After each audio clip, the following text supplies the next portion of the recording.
again, just kind of thinking more advanced. This is kind of the old way of how we used to do stuff, but you can, once you start getting into the all on X stuff, you can get into this mindset of like putting on a pin guide, placing pin holes, then your pins become your stabilizers. And this would be a way you'd have to print a whole all-on-4 guide, or you can export each guide tube individually and then just connect them with tubes. And this is more of just kind of showing like a concept of the idea of when you really get all this stuff dialed in, you can plan your guide tubes to place your implants and your prosthetics. And this was actually one of the first all-on-X cases that I had done fully guided or fully digital. But I was able to just design this in, using a little bit of Mesh Mixer, a little Blue Sky, where we just exported the guide tubes and then connected them with tubes, and then I just made a little palatal rest here. It's just kind of a fun, kind of like spider-looking guide, and that's what it looked like inside the mouth. It was actually a really fun case to do. Remember, guide tubes are just, a cylinder, whatever size you made it. This is kind of a cool idea. We took a trephine burr, and I just measured the trephine burr, the diameter, and then I made a guide tube because I was trying to access the molar root and do like an apico back here in the posterior. So this snapped on, and this is kind of cool because like the trephine then just kind of fit right through there. So if you were trying to access, an area where you were kind of blind, you can make a little guide and, make a cylinder for your trephine and just kind of trephine right through there and outline where you want to enter. Maybe it's a lateral sinus lift, or you're trying to create a window outline. I mean, you can get really creative with this stuff. This is kind of how we teach all-on-4 guides near the end of the year, where we do selective teeth extractions, where you plan the case and you figure out where you want your implants, and then leave select number of teeth in there, digitally extract the teeth that are missing, make a guide that snaps on remaining teeth, and then you can place implants.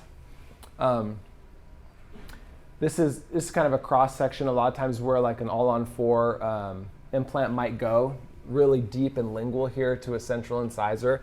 And this is like a good example of what Dr. Pope was saying yesterday. Is like if you tried to just come in here with your drill is just going to run right along that lingual bone, right palatally into your tissue. Like it's not going to just punch through this dense cortical bone right here. So you have to take some sort of drill and like make a little purchase hole, and then your drill is going to go right into that area. Same thing goes with sockets too. So if you guys are placing an implant on an immediate, you have to think about the shape of that socket. And if you want your implant to just be sitting right here, like remember, it's going to want to like follow the path of least resistance into the socket. Same thing with molars. So we're going to show you here in a little bit about how do you plan a guided immediate molar. This was kind of a cool case. This patient wanted second molars on the bottom, and you can see there's just, we plan the nerve, we plan the bone, the teeth need to be right here, just a thin ridge, ton of buccal resorption. So we planned it with doing a guided bone regeneration at the same time, and you can see there's the post-op x-ray. I thought this was a cool slice, just comparing the pre-op, here's your nerve, here's your implant, there's your implant, and then there's the bone that we added onto the buccal there. So you can kind of think, okay, I could still use a guided approach, and then plan a GBR at the same time. Again, this is a good illustration of like, I didn't just take a drill and expect it to slide right through here on an angle. You have to make a purchase to get it to enter into the jaw right at this area. So make sure you're creating some sort of purchase right here so that your drill is going to come down in through here. And then it'll end up being able to go in at the angle that you have planned it.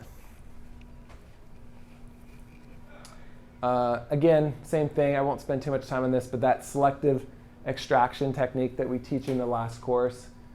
This is an all-on-4, and then you put the implants in, put your temporary cylinders on, and then you can actually do the pickup, the conversion, and then you can have this, this big prosthetic printed here. I printed this obviously super thick for strength, but where the holes are actually inside of, ready to slide over your temporary cylinders, and then you can pick them up with your material of choice.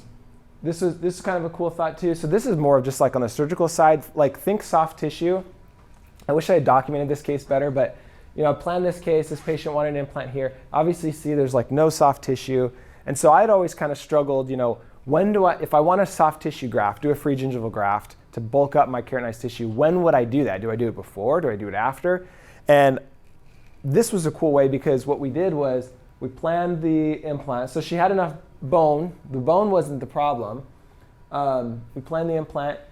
We flapped it open. So we just split that little thin ridge. We flapped it open. We put our implant in, and then we cover screwed and closed it. No healing abutment. Just close it up. And I let that sit for like 2 months. And then at the 2-month mark, I brought her in, and I just did a free gingival graft. So she just came in. I took some off the palate, and I stitched it right down onto the tissue.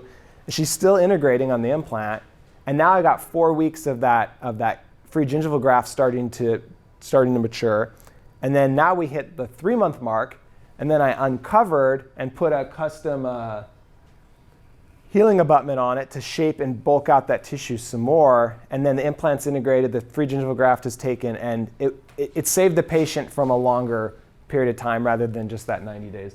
I wish I had taken pictures, but at least I had this scan. I just thought it was really cool, taking that little knife edge ridge all the way up to like a big, thick, keratinized, shaped emergence ridge. So they get a really nice result. And then there's your scan body on there.